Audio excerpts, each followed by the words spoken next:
So it's a challenge for all parents, at least I'm told, trying to get your kids to listen the first time. Here with some helpful hints is parenting coach Susan Epstein. Susan, welcome to CT Style. Thank you so much. So let's start. How did you get to become a parenting coach? Well, I started out a long time ago as a psychotherapist, and I had a private practice for over 25 years.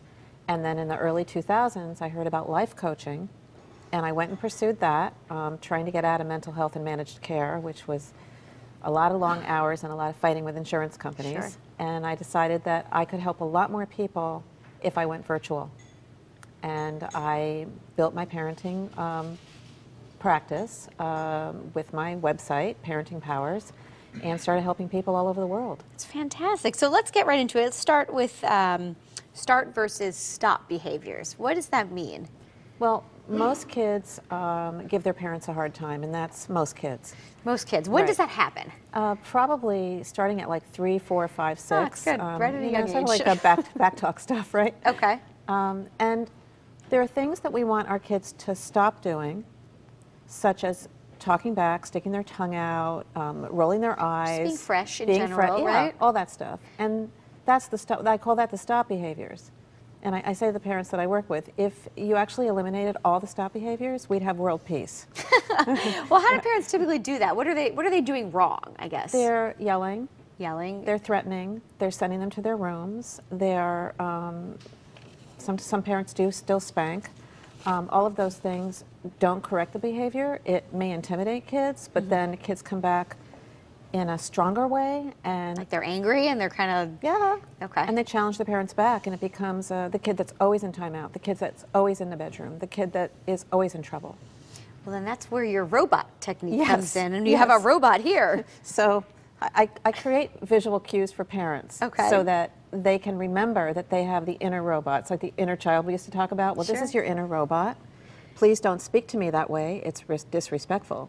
Please don't speak to me that way. It's rude. Please don't speak to me that way. It's inappropriate. Now, Susan, you're doing that in front of the child? Is I'm that... not really using this Okay, you're robot just with my thinking children. about it I'm in your teaching head. parents to remember that they are a robot, and they can choose their favorite robot to think about to keep themselves calm, so they have a visual image. Okay, and why does this work, this little subtle reminder? Because we always revert back to our buttons being pushed. And somebody does something, you're like, ah. Somebody does something else, you're like, ah. But if you can put pictures of robots all over your house and on your refrigerator to remember, I am the robot.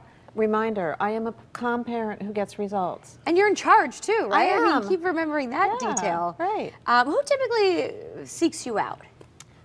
It's a wide range. It is. I got an email yesterday from a parent who has a 4-year-old and a 2.5-year-old who hit and kick and pick on each other all day long, and it's just causing a lot of problems at home. Nobody's sleeping, Sure. their parents are yelling all the time.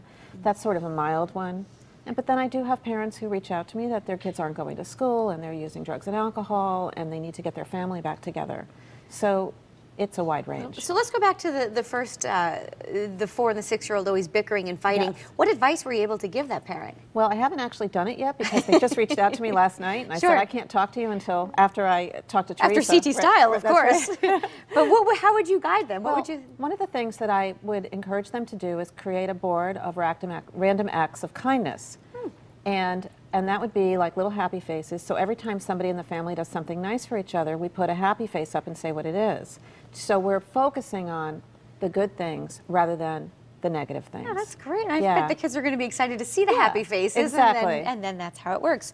Susan, you're going to be at Water's Edge offering up some advice. I am on Saturday, this Saturday on the 18th of April. I'll be doing a seminar for parents from 12:30 to 4:30, and it's called Get Kids to Listen, the first time, every time, and I'm super excited about it. Yeah, It's, I'm sure a lot of parents will be as well. I know, yeah.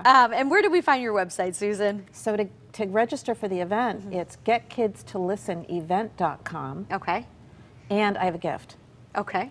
Anyone who's watching today, Oh, we until love- I run out of tickets, because I have some extras right now, because we're a few days away, Oh, good. will be able to come for free. Oh, that's fantastic Yes. news. So they need the coupon code, which is capital letters, LISTEN. That should be easy Listen, to remember. there you go. CT right. Style viewers, just use the code LISTEN, Listen. for free tickets. Free All right. tickets. Susan, thanks so much for being here. Thanks for the advice.